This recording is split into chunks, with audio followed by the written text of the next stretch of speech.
Oh, I see Paula. Yeah, just Jan we're not getting any video from. Just Jan. Yeah. She maybe doesn't want to appear. She's eating her supper. Oh, okay.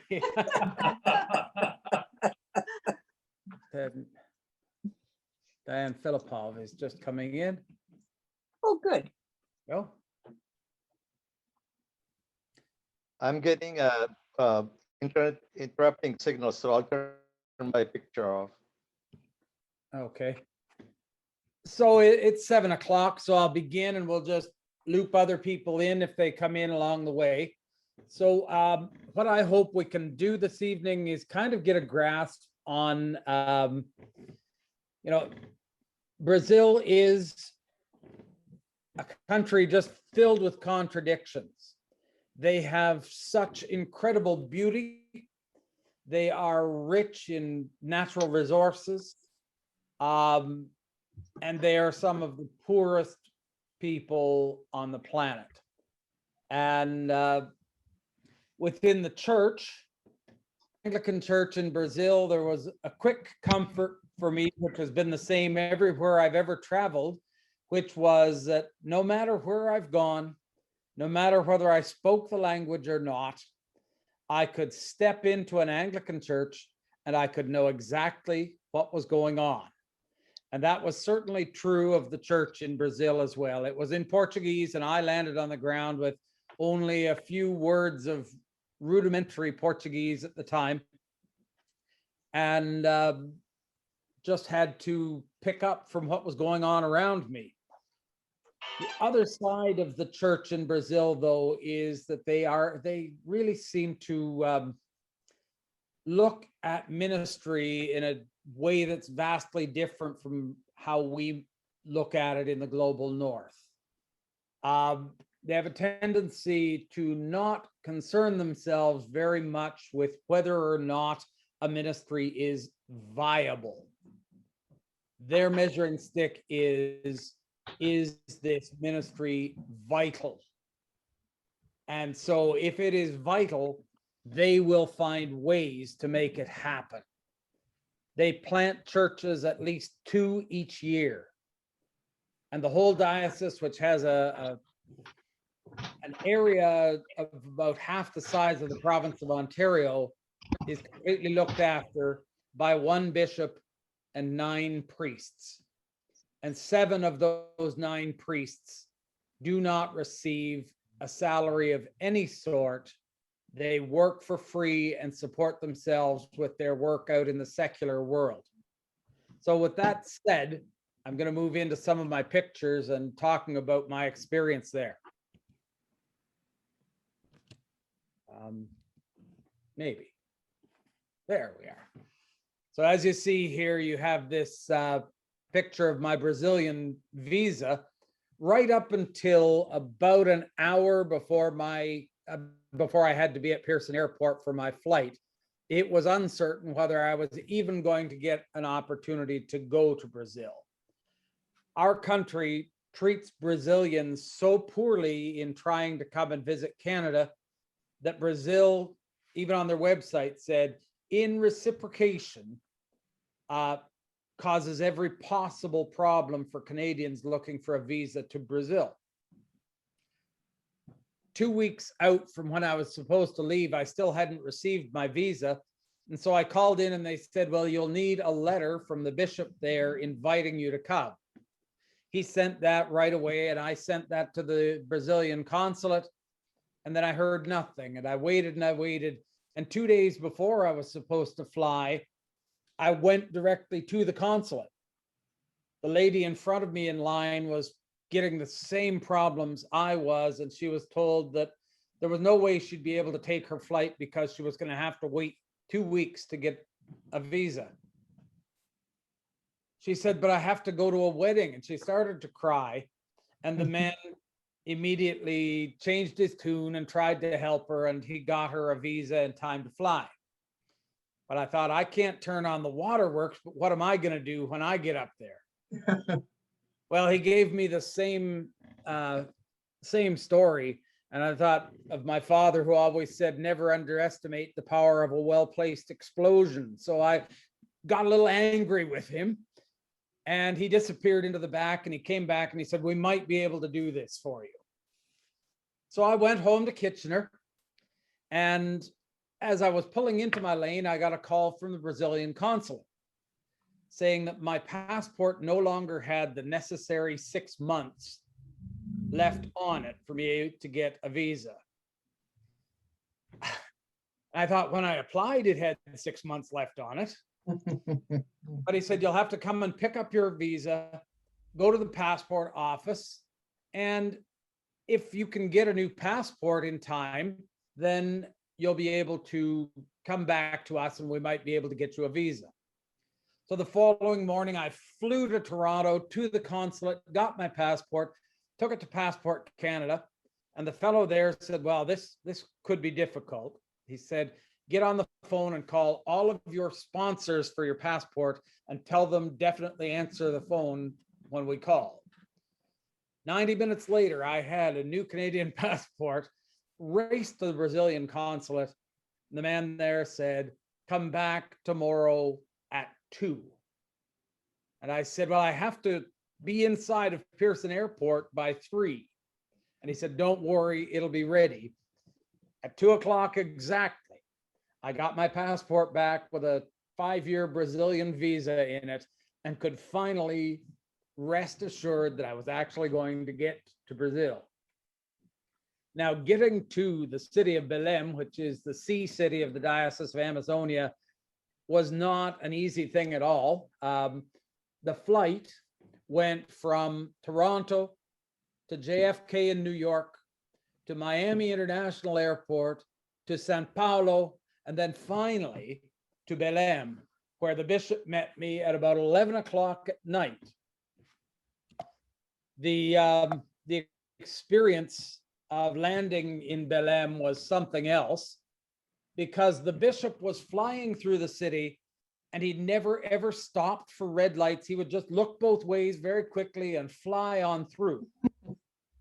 I never asked anything about it, but the following day he told me the reason for that is that in those parts of Belém where he didn't slow down for the lights, if you did stop, you would be robbed. And so that was a part of what they were dealing with every day here in the Diocese of Amazonia. Now, the picture on the screen there, my first morning after a sleep in the deanery, I was taken out to meet some of the parishioners of the cathedral. And these two older ladies, Vittoria and Elisabetta, are two of the oldest members of the cathedral congregation. The one was 93 and the other 95. And they are what the Brazilians always refer to as Bajans. Brazilians look upon anyone who comes from the Caribbean as a Bajan. A lot of Caribbean people, and the majority of them from Barbados, came to Brazil with the British rubber companies in order to have the executive jobs. And so a lot of Brazilians still hold a certain amount of animus toward the Bajans because they were the bosses while the Brazilians were the workers. I had a wonderful visit with them, and the lovely thing about it was they understood a lot of Spanish, and so that they could speak to me in Portuguese and I could pick out what they were trying to say, and then I would answer back in Spanish, and they would more or less understand what I was saying. And they also, even several generations from when they were first, their families first came to Brazil, they also had a little bit of pidgin English. So it was a perfect first visit in the parish. Right across the street from the cathedral, and again, at that point, I didn't realize how dangerous it was for particularly a light-skinned northerner to go out exploring in the streets of Brazil. But right across from the cathedral was this amazing market. And so I let myself out of the cathedral gates and went across and did some great shopping in the fruit markets and explored what I had never seen before. But this is a flower market. The flour that they use there is, we'll talk about it later, it's called mandioca, and it's made from the roots of the cassava plant. It's a very healthy flour, and it's an absolute staple of the diet of the poor folks in Brazil. Of course, I came back to the deanery with a great pile of fresh fruit and some Brazil nuts to enjoy,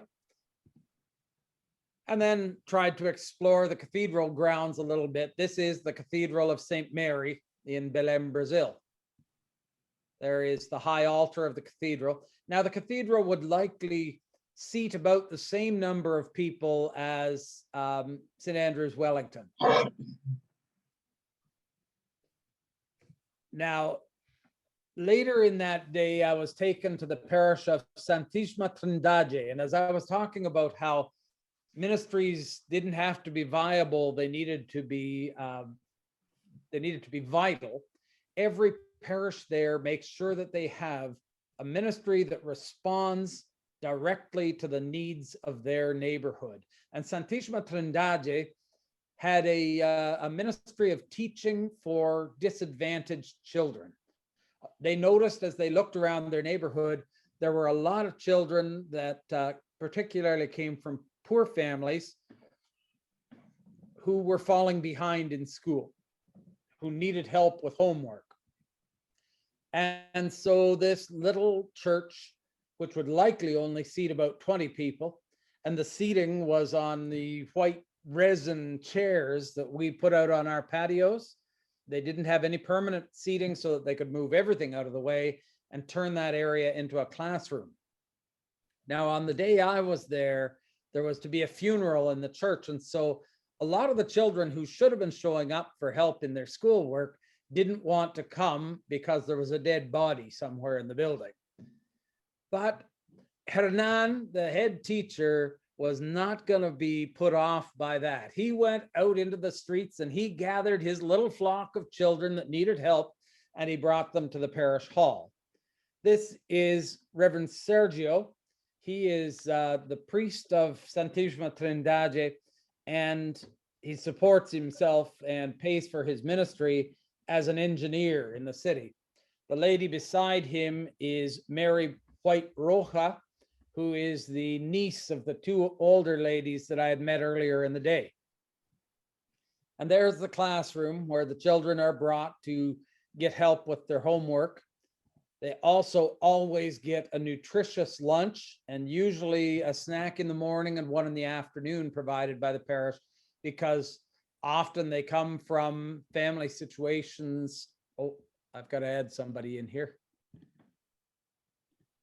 They come from family situations where they're not getting good nutrition most of the time. So after Santíssima Trindade, we went on to Annunciation Parish, and they had another very interesting ministry.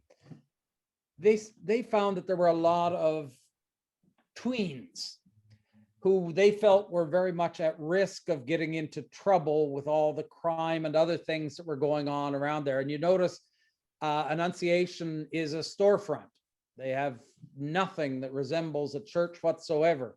But they started to gather these children in with Bruno. You'll see him here. He's a music teacher.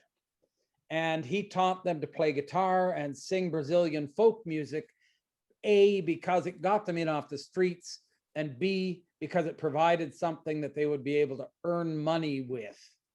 So Bruno and a number of volunteers from the parish keep this all going. Now, this little girl right here, she had some very profound disabilities, and her family had decided there was no way they were going to let her go to the music lessons. And the bishop picked up, went to the home and said to the family, it is precisely for her that this program is running. And of course, when the bishop had told them that their child was that important, they let her come. And although she had real problems with speech and language, reading and writing, this little girl just took to music like you would hardly believe. And she was leading the pack of all the children in what she was learning. Back in the back, Oh, my cursor has disappeared. Just a moment. Back in the back, you see a teddy bear there. I'm a trustee of the Anglican Foundation of Canada. And during that year, they had put out Hope Bear. And they gave me a Hope Bear that was dressed up as a priest and asked me to bring it along with me in all of my travels and take pictures of it in all the places I went.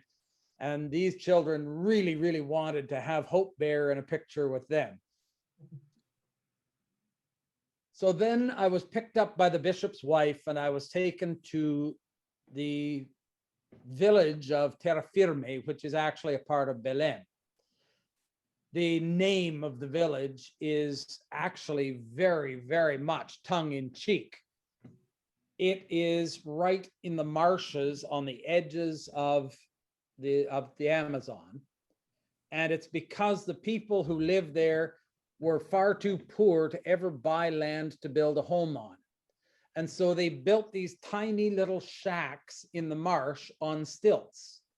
And then each day somewhere they would gather up a bucket of dirt and they would dump it underneath their house until the house was on firm ground, terra firme. Now, the Anglican Church in Terra Firme was the only denomination that was still willing to be in Terra Firme, because the crime problem there had gotten so terribly far out of hand that you could rent what they called a robbery kit. You could go to a policeman and rent his gun, badge, and uniform so that you could rob people with impunity. The biggest problem that they had at the village of Terra Firme, though, was child trafficking. It was such a hopeless place. There was no chance that these people were ever going to get out of Terra Firme. And so these people would come along and they would say to the children, if you'll come with us, we'll make you a football star, or whatever carrot they could use to draw these children away. And then the boys would often end up basically in servitude in the gold mines in Suriname, and the girls in prostitution all over the world. And so the parish of St. John the Baptist in Terra Firme looked at their situation and thought, how do we give hope for change in such an awful place? At the same time, a wooden church built in a marsh in 100% humidity and 104 degrees temperature each day rotted and fell in on itself. And so although the Anglicans were the only denomination that would still stay there in Terra Firme, they had no building. Just a side note, about 4 weeks after I was in Terra Firme, the Primate of Canada and the Primate of Brazil tried to get to this little congregation in Terra Firme, and they were robbed at gunpoint. So these are some of the little shacks that the people live in Terra Firme. Anyone that has anything that they need to guard will put up solid steel gates. It's a very forbidding community. But I remember Reverend Marcus, myself, and the bishop's wife were walking up the mud street beside where the church was. And suddenly this little girl burst out of the gates of her home, ran up, threw her arms around Bishop Saulo's wife and looked up at her and said, "Are we going to have church today?" She was so excited by that opportunity. But the parish of St. John the Baptist decided that the only way that they could deal with the problem there was to begin to teach people to read and write. Because in that hopeless place, as soon as a child was old enough to sell chiclets on a street corner, their education was done. And so almost no one there could read or write. So on evenings and every Saturday, the congregation would gather there and the teachers would come in and work with them on learning to read and write. The program had been running for long enough that the children were now teaching their parents how to read and write. It was an incredible ministry, not one that we would look at and think was particularly religious, and yet it was giving the hope that this community might be able to change and to grow and to get out of this hopelessness that they lived in. What you're looking at here is out of the door of the beginning of the building of a new church. The Diocese of Amazonia raised money throughout the whole diocese to raise the approximately $10,000 US that it would take to rebuild that church building so that they would have a space to do their work in. At the time I was there, they were still meeting in a dojo that wasn't being used in the evenings and on Saturdays. That is the remaining altar of the Church of St. John the Baptist. It's just moved out of the way so that they can continue the renovation or the rebuilding. And you see the two walls that were solid all the way up to the roof on that building. I then had, again, I said there were so many contradictions. From that place of hopelessness, Ruth took me to meet with Bishop Saulo and to have dinner on the Amazon and see the sunset there. The incredible beauty of the rainforest. This is an acai tree. You may have heard of acai because about 10 years ago, it became incredibly popular here in North America as a superfood. Incredible nutrition, and people up here wanted it desperately. I'm going to come back to that just as I'm going to come back to the mandioca flower a little later on.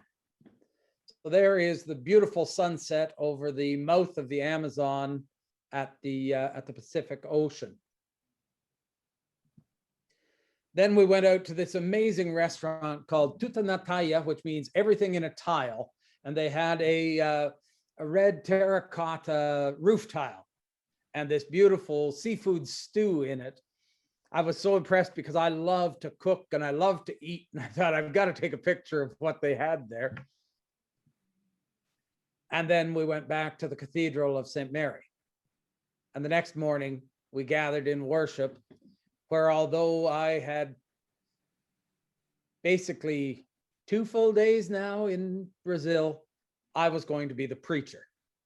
I was doing my best in Spanish, and Ruth, the bishop's wife, would translate it from that to Portuguese for anybody who wasn't able to pick it out. The deacon setting the table, reading the gospel, and then the sermon. But after the service was over, this community, in fact, in every one of the churches that I gathered with in Brazil, the community didn't come together for God's holy office hour from 10 till 11 in the morning on Sunday. When they gathered, they were together for the day. And so all these big doors on the sides of the cathedral opened up into a great big courtyard. The table tennis was brought down and the teenagers all went and played table tennis. There was a great feast, a potluck put on every Sunday as they gathered, and everyone stayed and had lunch and time for fellowship. Got a chance to make some new friends there on that day.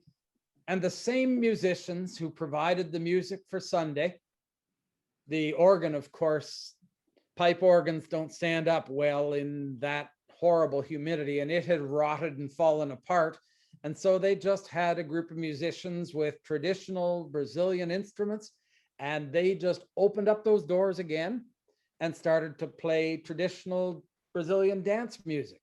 And when lunch was over, people started to dance and celebrate and sing along as the day just carried on. That evening, the bishop and Ruth took us for a boat cruise on the Amazon, again, to see another sunset and to get a chance to see some real traditional Brazilian costumes and dancing. So here we have a couple doing the carimbo for us. Beautiful, colorful costumes that they wore for these dances. And it was such an incredible aerobic workout. I couldn't imagine how someone could be doing that kind of dance in over 100-degree temperature. And again, such a beautiful, beautiful sunset. But many of the people from the cathedral congregation couldn't afford to come on that cruise with us. When we pulled back into the pier, all of the congregation was there waiting for us. And once again, we all sat down and had a meal together before everyone finally headed home from their day of church.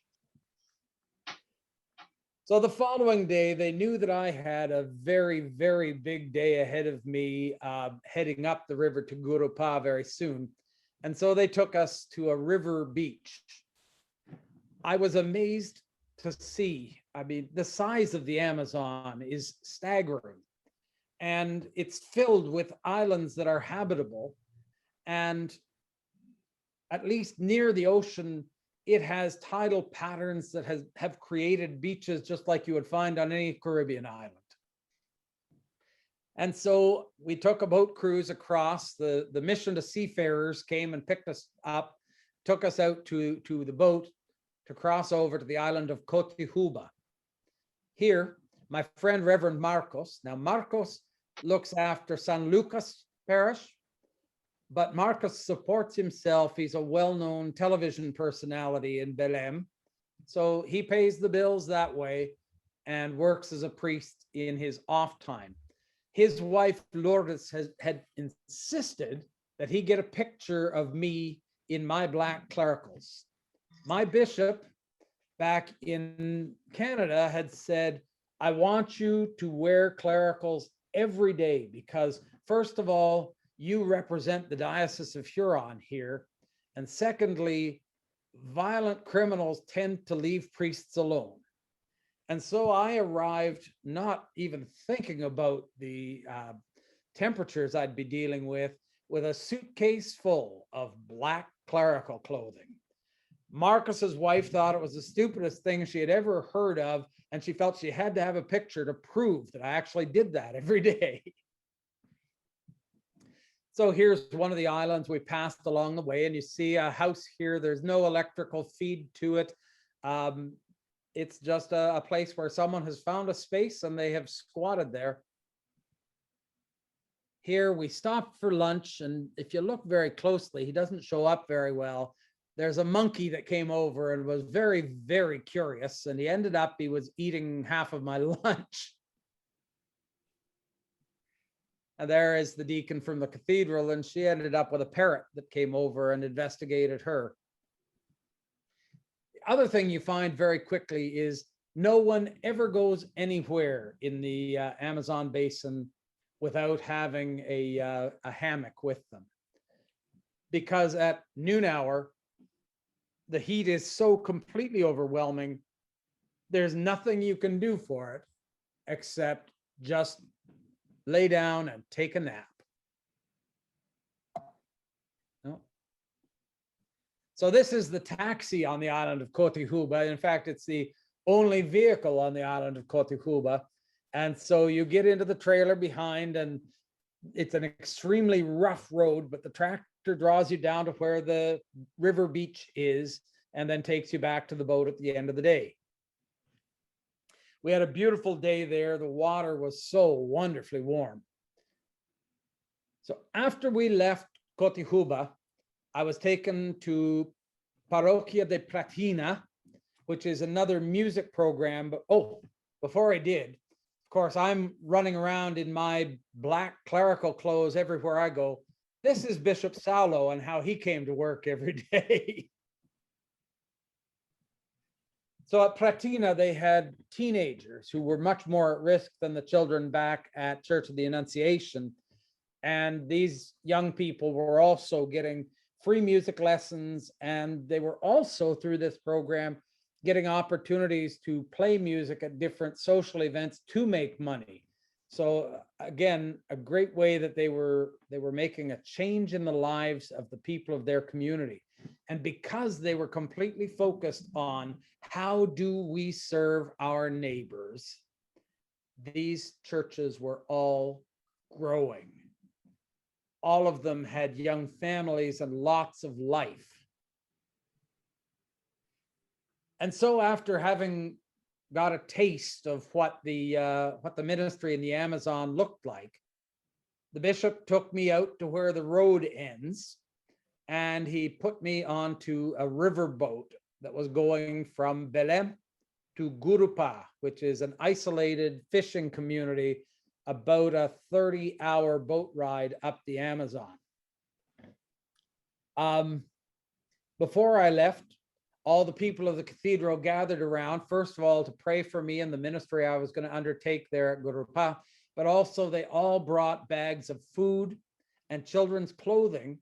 And they explained to me that along the way, as I went up the river, we were going to come across very poor people in carved out indigenous canoes who would be begging there at the docks. And they wanted me to be able to give food and clothing to these people as I encountered them on my way up the river. This is the river boat that I was on. On the top 2 floors of the boat, people would sleep and stay. On the bottom, all the supplies and groceries that were needed at Gurupa were loaded onto the boat there. And as we went up the river, oh, this is my luxurious cabin on board the river boat. There wasn't an awful lot of room, just enough to turn around. But this is how everybody else traveled up the river. They simply tied their hammocks into the rafters of the river boat and laid themselves down with all their luggage on the floor beneath them. What I found quickly was that as we went up the river, all of the indigenous people in their canoes would paddle out to our boat, which also acted as the local shopping mall. And so they would come out, tie off to the river boat, buy or trade for whatever they needed off the boat, and then they would untie and go back out to their homes along the shore. Here you see a woman, both she and the child look absolutely emaciated down here in the canoe. And so that was where I got to give away all the wonderful things that the people of the cathedral had provided in order to look after the poor. Just another house built along the side of the river. And an incredible amount of commerce up and down the river, but none of it stopping to deal with and help these small communities along the way. Because the fishermen all up the river needed gasoline, this was a gas station, but it was a boat. And it would move up and down the river, and various people, as they needed gasoline, could again paddle out to the gas station with their gas can, get it filled up, and then go back to the shore again. This was a very difficult thing to look at along the Amazon, a very large lumbering operation. At the town of Ulianopolis,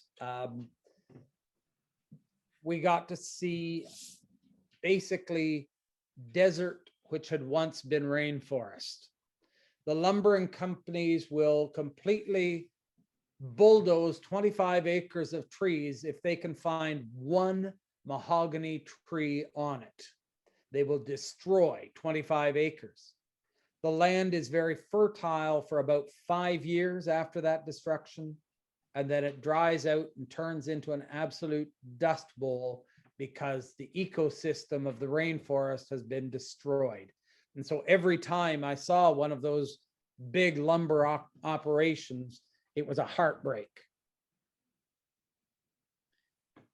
I had arrived in Gurupa, and the lay reader who had been there caring for the people immediately took me to show me my church. This is what there was of my church at that point. The people were poor, and they only built what they could afford in any given year. And so gradually, the church would be built. In fact, last Easter, not this one past, but the one before, I actually received pictures of the people worshiping inside the church that they had built. Just another shot of the beginnings of San Pedro Pescador de Gurupa. There's the main front door. On that day, Reverend Daniel came to work along with me. Daniel was, he worked for the Ministry of Justice in the city of Macapa 5 days a week. Then on Fridays, he would take the riverboat to come up to Gurupa, and he would work all day Saturday on pastoral calls to the people. Then on Sunday, he would do worship and gather with his community all day. And then he would go back to the riverboat and go straight back to Macapa to start working again on Monday morning. The dedication of the clergy of the Diocese of Amazonia is absolutely staggering. So I had to go and meet with the lay reader, Banisa, and find out what was going on in the community. This is the sidewalk to her home, which again is built on stilts in the marsh. There's the front of her house.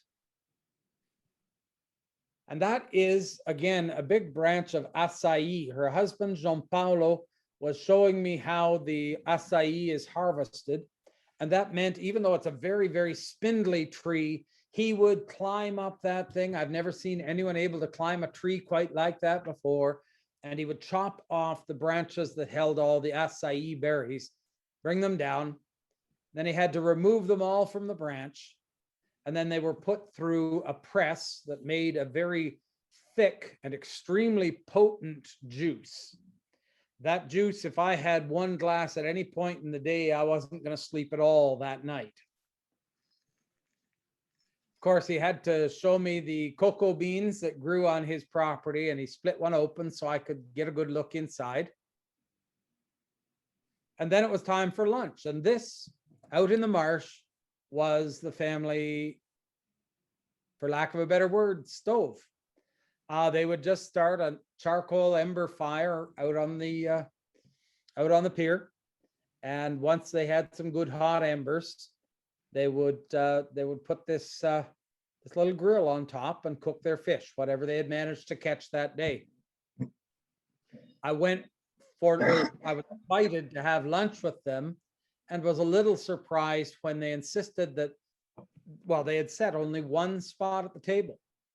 They insisted I sit down there and eat. And when I had eaten my fill, then they took a blanket and spread it out on the floor, and the family sat and ate what was left. That was a really humbling experience for me.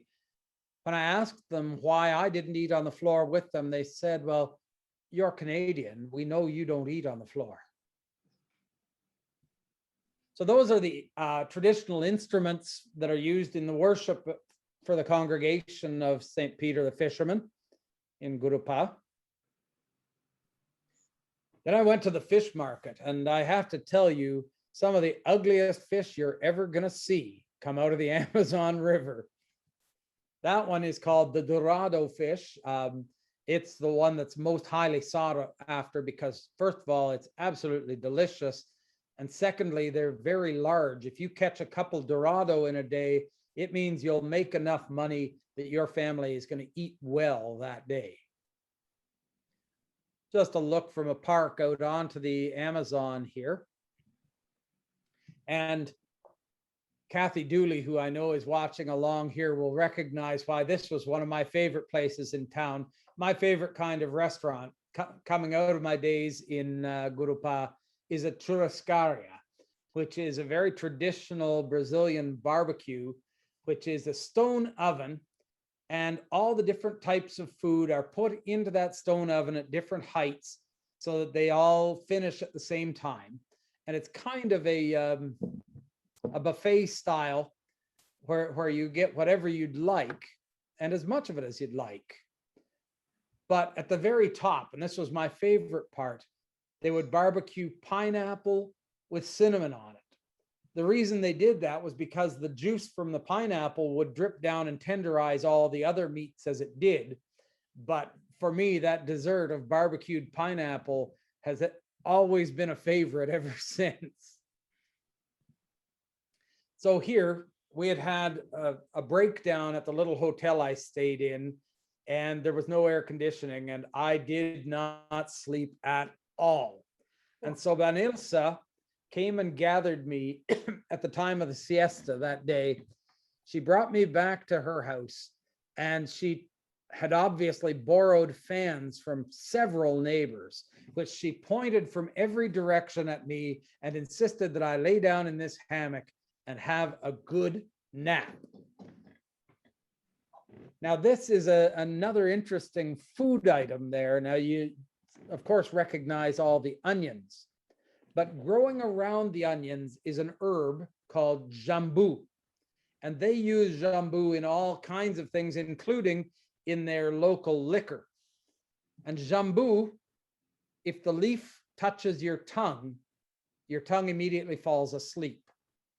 It brings beautiful flavor, but it's also a natural anesthetic. Hence why they put it into their alcohol, because when you drink a little bit of the alcohol, not only your tongue, but your whole throat falls asleep. And then when it comes back, it's very much soothed, comforted. Now there's my friend Gianpaolo, and he is just getting us ready to go out on our first fishing expedition in the Amazon. When I was thinking about doing this as a sabbatical, Bishop Bennett called me to the office and he said, "This is what I want. I want you to go there and I want you to drink beer with them. I want you to go fishing with them. I want you to come back and tell us what life is like for the people of the deep Amazon." And I thought, wow, go and drink beer and go fishing? Bishop, I am your man. Of course, I can't drink beer anymore, but at the time, it seemed like a perfect project. So as you see here, the very rough canoe that we went out fishing in, and that day we only caught 2 small fish. So Gianpaolo and his family of 4 were not going to have an amazing meal that night. Here I am with Reverend Daniel standing outside of the front door of the Church of St. Peter as we were about to head off on our pastoral calls. Interesting thing was there was no schedule for those pastoral calls.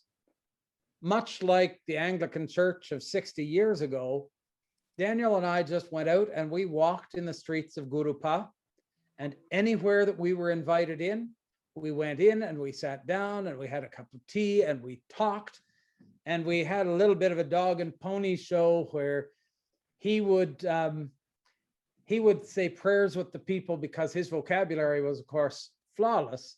And then at the end, I would lead the Lord's Prayer and I would close with a blessing, because at least that much Portuguese had already managed to sink into my head.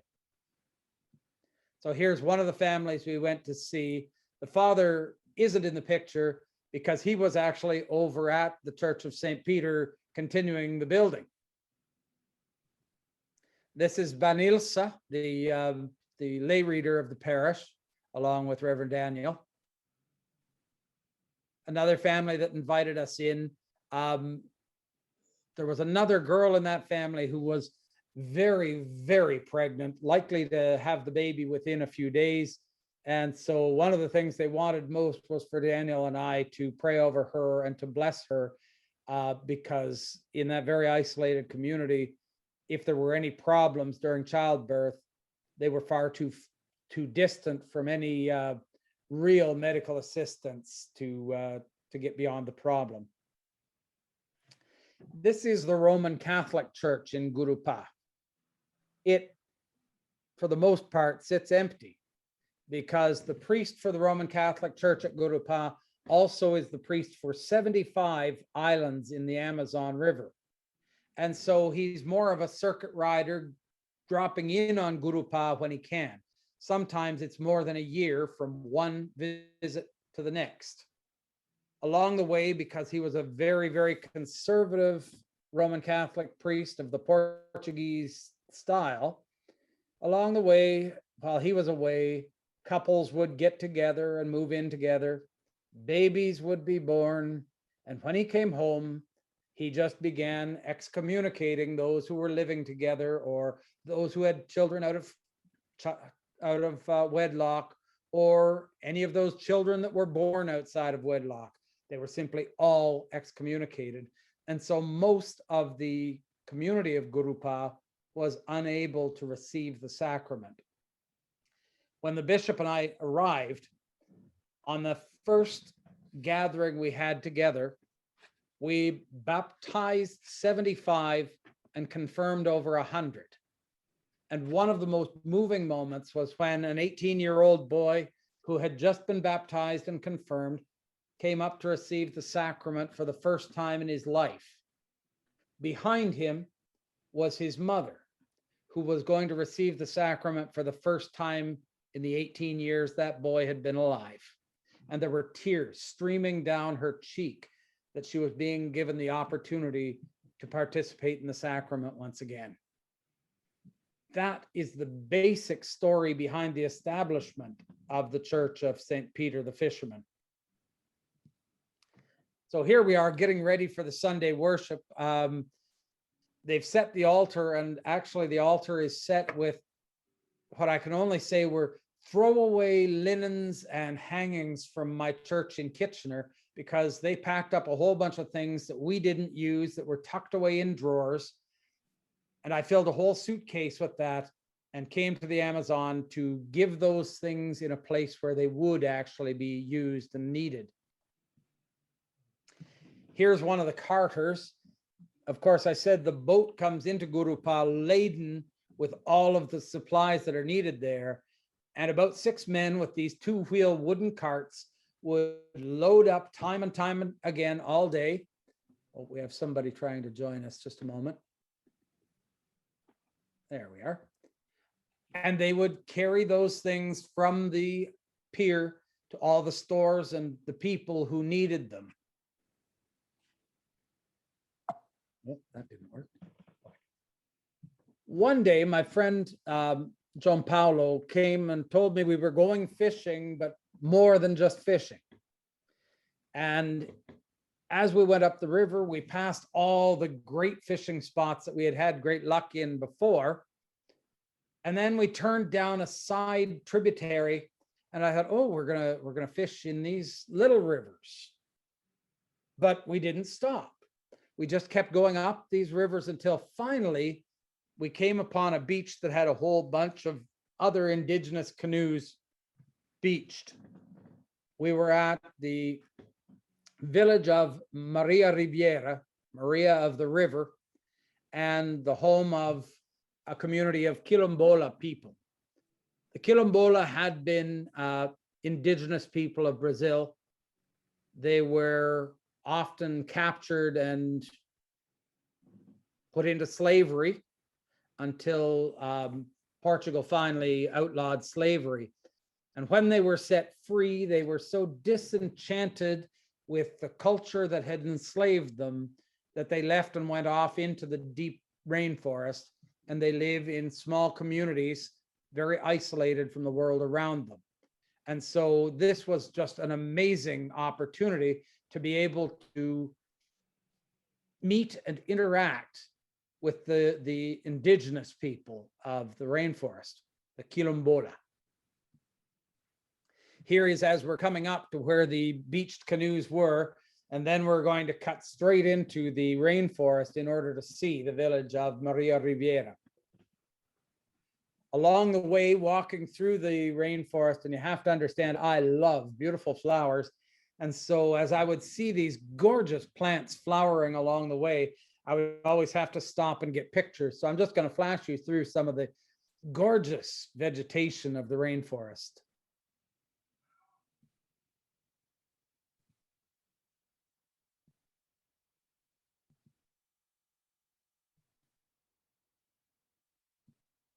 Oh, and here I am standing at the base of a rubber tree. This is the school at Maria Ribeira. Every child goes to school for half a day. The young children go for the morning, then everyone goes for the noon hour siesta, and then the older children go in the afternoon. The teacher there, immediately upon hearing that there was a Canadian here at Maria Riviera, wanted me to come in and meet the class. It was the small children that I was meeting. This little guy, I took pictures of the whole class, but he refused to be in a picture with the rest of the class. He wanted a picture all by himself. Now, when he heard I was Canadian, he showed me the extent of his English vocabulary, because while I was there, the Pan Am Games were going on in Toronto. And this little boy said, Canada, Toronto, Pan Am Games, because they were following everything on radio. This is a Quilombola family, and the older lady here was on well into her 90s.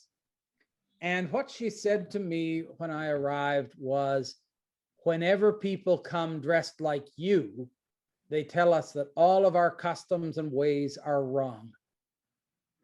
Mm. They tell us that our dancing is sin. They tell us we are wrong. I think by the time I had left, they started to understand that they weren't going to hear that from me. The people of Amazonia always referred to me as the missionary from Canada, but I certainly wanted mission to be about me listening and learning, not about me telling them what I know. So this is the root of the cassava. And the day that I was there, they were harvesting these roots. And all through the community, you would see women with wheelbarrows full of cassava roots, and they would disappear into the rainforest. And so Gianpaolo took me on a little mini bike that was kind of the shared transportation for the whole community into the rainforest to show me the process by which these roots were turned into the mandioca flour. This woman here spent her entire day, every day, peeling those cassava roots. You see, she's got a whole wheelbarrow full of them done now. And then they would be dropped into this hopper, and the drum here would turn very, very fast, powered by a gas engine. And it would break the cassava root up into a very wet mash, almost like mashed potatoes, but it was extremely wet. And they would drain all of the moisture that they could off of it. And then it was cooked over a very, very hot fire.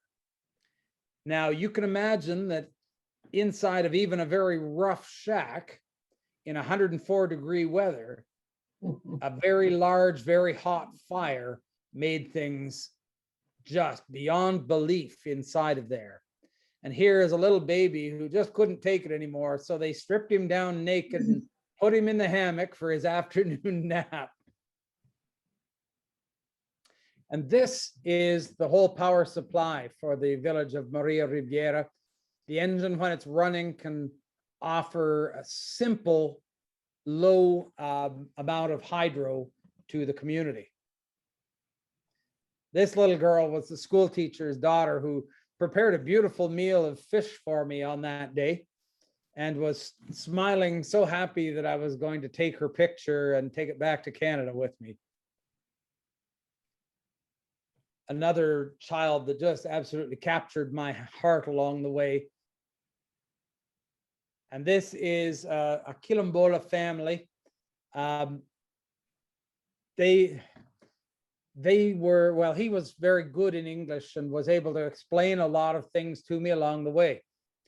Now, I've promised you both when we had the acai and the cassava root that I was going to loop back to them, and I think this is the right time to do it, because the people of the deep Amazon, and particularly all of the Quilombola along the way, rely on three things to live. Their diet has three staples: acai, or mandioca flour, and fish.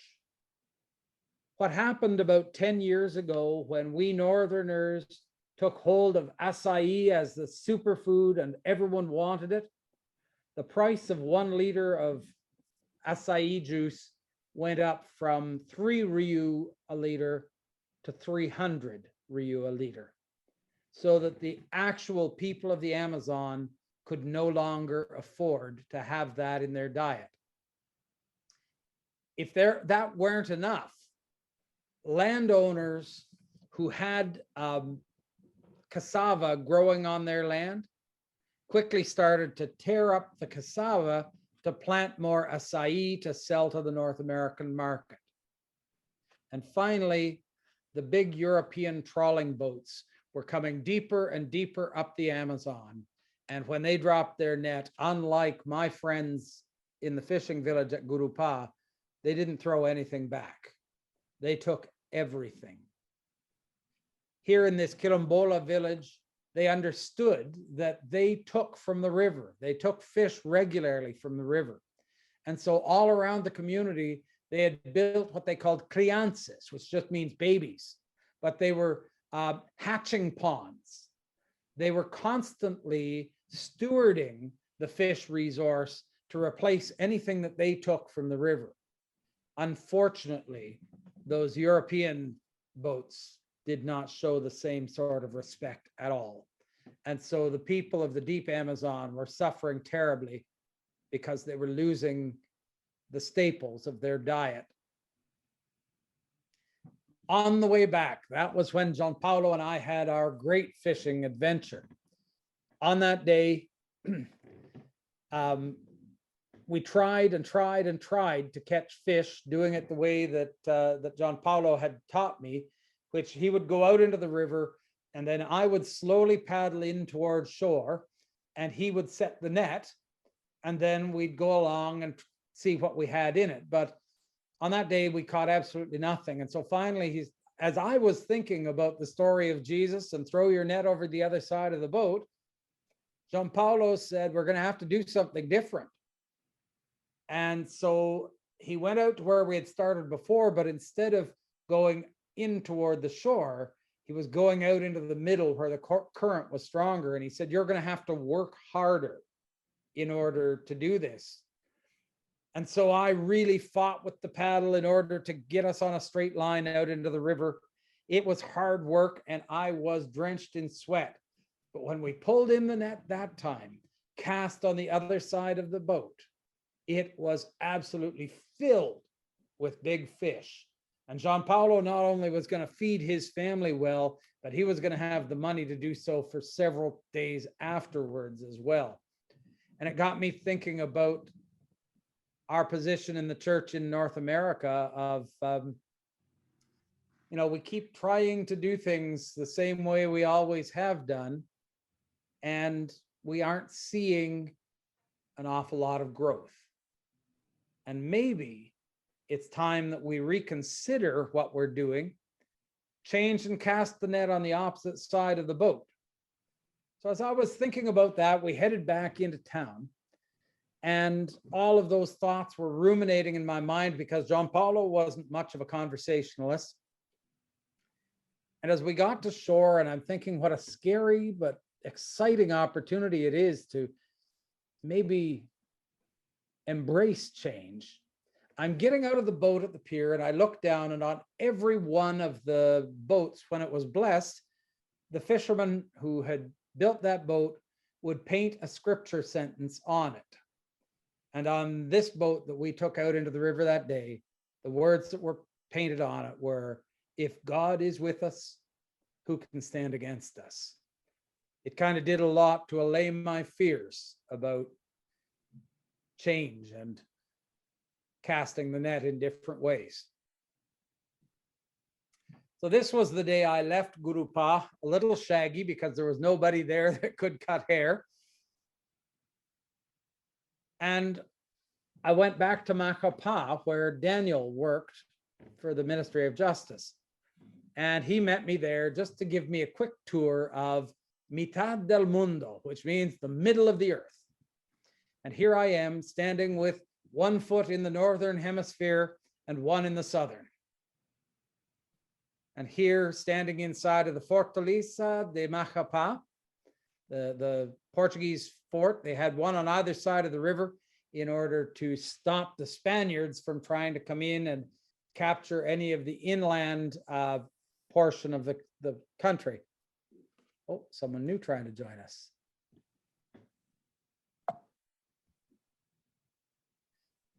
Where I am sitting right there in the city of Macapá is Well, it's an Anglican church now.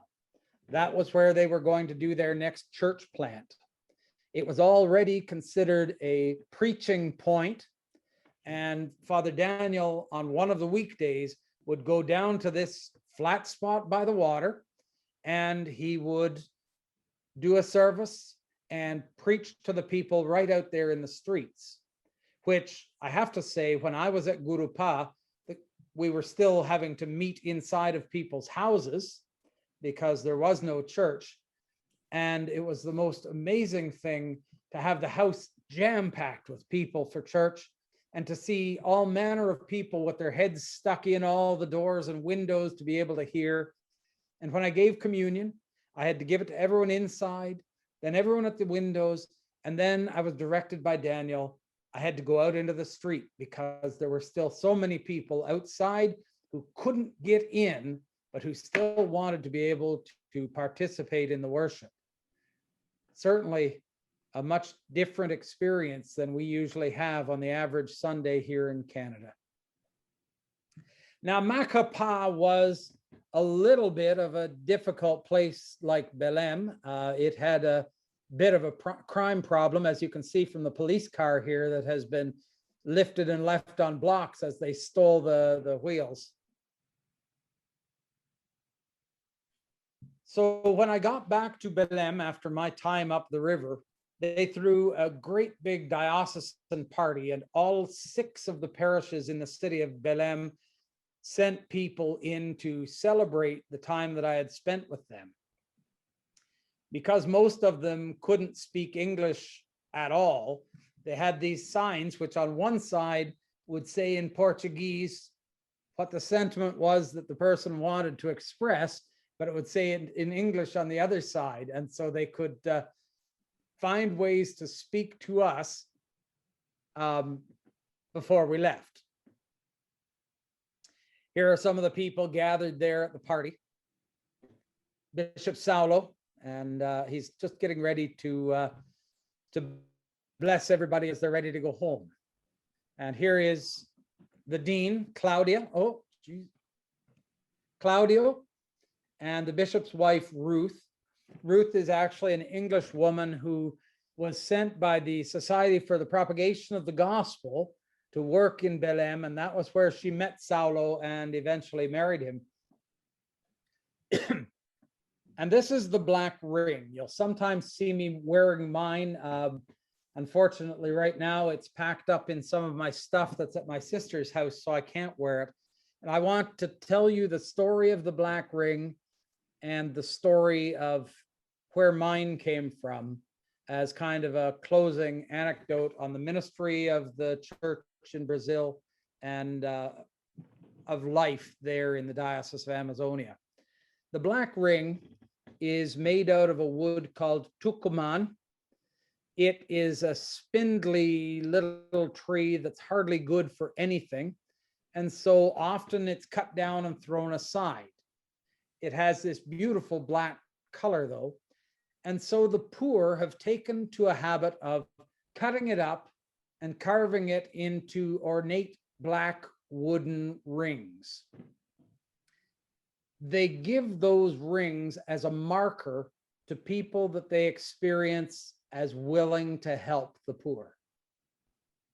I noticed very early on that all the people that I worked with in Belém were wearing them. I also noticed very early on that it wasn't just a mark for something nice, a thank you from the poor. It also was a mark that other poor people were looking for, and they sought out all the people from the cathedral in order to get help from them. When I received mine, and I'll tell you that story next, it also became a mark for me. That when I look down and see it there on my hand, it's a reminder that I cannot be the kind of person that walks by on the opposite side of the street. I have to be the kind of person who stops and finds a way to help. I received mine on the day that I was at St. John the Baptist in Terra Firme. After hearing about how that church was dealing with such hopelessness, how they were also working to find and bring home their children that had been taken into slavery. I was so moved by their work trying to teach reading and writing in order to help this community to change and to turn their problems around.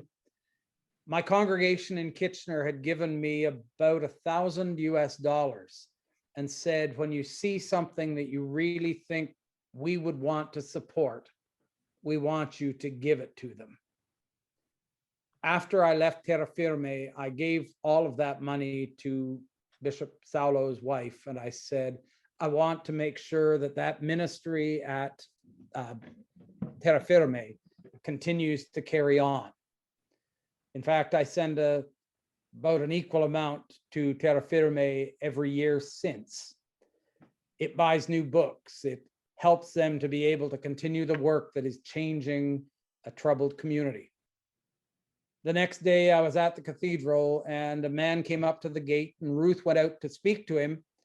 And she came back and said, he wants to speak to you.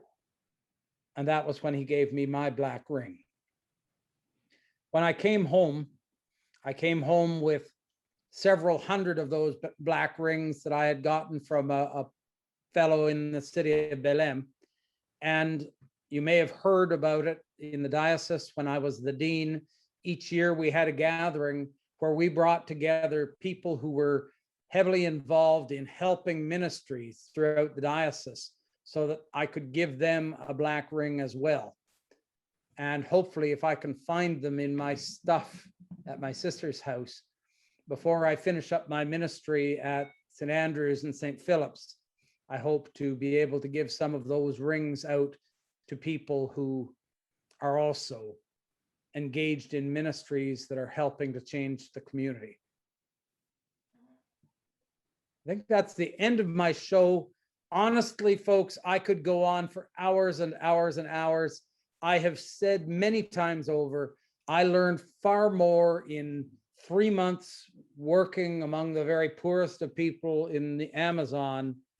In those 3 months, far more than 3 years of seminary, about what it really means to be the church and to live out a Christian ministry in the communities where we're placed.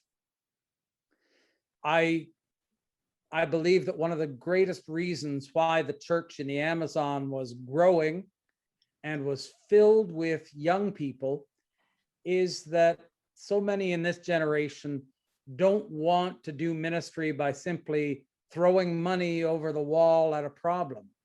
They want to get involved. They want to get their hands on being a part of a solution. And I think that these churches that have been challenged by their bishop to look out at their community and to build up a vital ministry that cares for that community, that's the reason they're growing.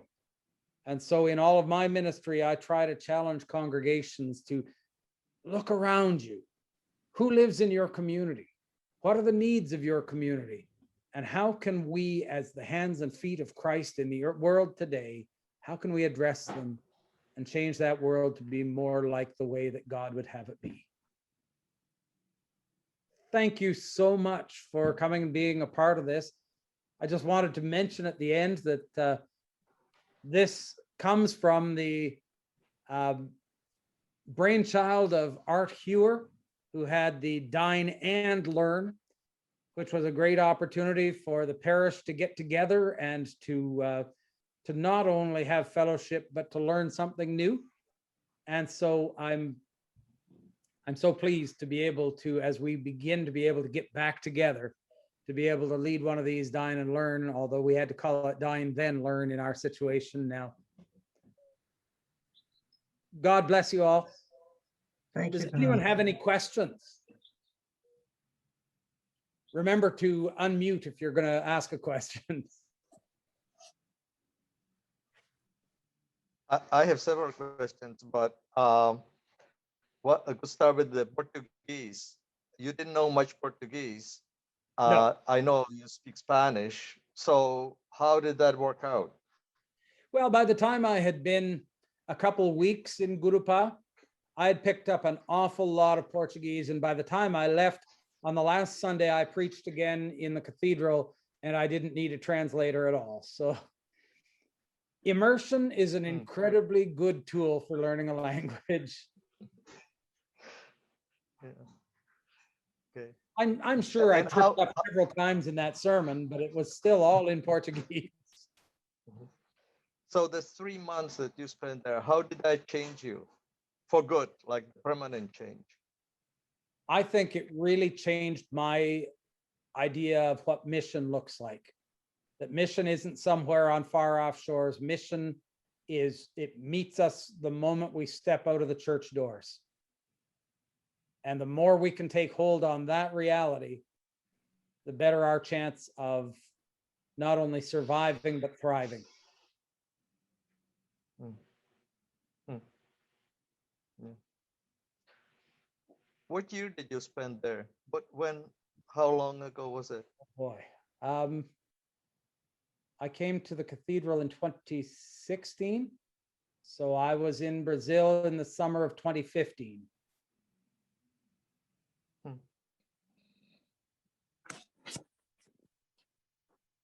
Great job, John. Thank you. Oh, Mike good and to I have both, you with us, Kathy. God bless. Great, Don. It was awesome. thank you. Dawn, You know, the it's thing that- Karen. Oh, hi, Karen. I Hi. fi- What do you hear from Terra Firma now? Do you hear from them at all? Now Are the they, group has changed, so I don't have quite such a direct line of communication. But the last time a group came from Amazonia, they had just recently managed to find a girl who had been sold into prostitution in Recife, and the Mhm. diocese had worked together to get her and to bring her home. Wonderful. They had to change her name. They had to hide her because the situation she had been taken out of was so horrible, and they were afraid that the people who had taken her would come and get her back as well. Phew. What a challenge. What a job. But Yeah. what an amazing ministry that the church would meet that challenge and find a way to get her back. Yes. That Yes. one child, you know, the 99 were still in the fold, but the Yeah. church went out to get the one. Yes. Thank God. Yes, exactly. Hopefully there will be other ones that get found as well. Exactly. Yes. The church building at Terra Firme, I believe, has been completed, so they have a dedicated space where they can do their teaching and where they can gather for worship. Mm, mm. That's grand to hear that. Yes, I think it's more difficult to find the needs around in our own community. They're definitely here, but not maybe as easy to find. they're different. Yes, Mhm. Thank you. Thank you very much for this. you're welcome. I enjoyed putting together the slideshow almost as much as doing the talk, because I got a chance to go down memory lane and remember all those things. Yes. Yeah. Good night. I'm off. Good night. Okay. Thank No, you. Any what other very questions? much.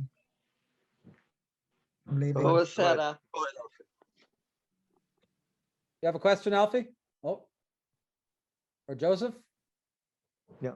Yeah, one of the most striking things from the slides is the poverty.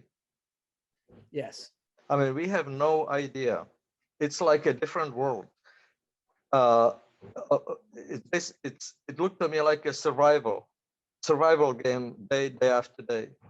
And yet, one of the things that I came home realizing was we have so much, but in terms of the things that really matter, we have nothing. The people there, in all of their poverty, had incredible joy. They had strong community because they had to rely on their neighbor in order to just get by. And so they took care of one another. In terms of the values of our faith, they really had it right. How did you get the chance to go? We were in a companion diocese relationship between the Diocese of Amazonia and the Diocese of Huron. and the bishop wanted someone to go and experience life in the Amazon. And I had a sabbatical coming up, and I love any opportunity to go and learn and see. Even when I go on a vacation sort of trip, my goal is always to go and experience how the people of that place really live. I don't want to have tourist food and all the rest of that. I want to go and meet the people and find out what life is like. And so the option of going to Brazil really appealed to me. I think your Black Ring initiative was very good. I always enjoyed it every time we gathered with the people to do the Black Ring. Thank you, Don. Well Your done, Don. perspective has certainly posed some interesting challenges for us to reflect on. Yes. Yeah. Well Well, done. it and certainly thank gave you. me a lot to reflect on. Anyway, we're heading out. Thank you. Okay, have a great night. God bless you all. Hopefully we'll be able to do this again in a couple months. I have one more question. Sure. Don, one more question. I'm still trying to wrap my mind around how those people could be happy. It looked to me like, I mean, they have nothing. They have to eat the food they gathered that day. Was it? I mean, people can be happy only, I would think, if they are not trying to just to live and make their living. So, joy is this kind of a spiritual thing. It goes beyond just maintaining the body. So I think that's how exactly how they what managed gives? to How find is that joy. possible? I think their joy But- is a very spiritual thing that reaches way beyond whether their bodies are fed and well or not. Uh-huh. So you mean it's like in spite of Yes. the struggle, daily struggle? Yeah. Okay. And I think that was one of the challenges that I came back with the most is, I'm so quick to grumble and complain when things don't work out just exactly the way that I want them to, or, I don't get what I want today. And yet they so often didn't get what they even needed and found a way to live That's right. with joy. But I think the community had a big part to play in that, because if someone didn't have enough today, someone else in the community would supplement and help. So was part of it basically like feeling, my community backs me up, or my friend back me up, I'm not alone? But more than that, in part you how know, on the day that John Paulo only caught 2 fish, you could pretty well rely on the fact that someone else in the community would have 2 extras that they'd send over to make sure all of his family got enough to eat. They okay. cared for one another as neighbors. Mhm. Must have been a real cultural shock for you to be exposed to. Absolutely. Even when we went out to a restaurant, the food, they brought small plates for everyone. And the food that you ordered all came on big platters at the center of the table. Because for them, it wasn't about, I'm ordering this and you order that. What they had to share. And everyone sat around the table, and whatever was ordered, everyone ate. Mhm. Wow. If there are no more questions, then we'll close off. God bless you all, and thanks for being a part of this. Thank you very much. I've enjoyed it.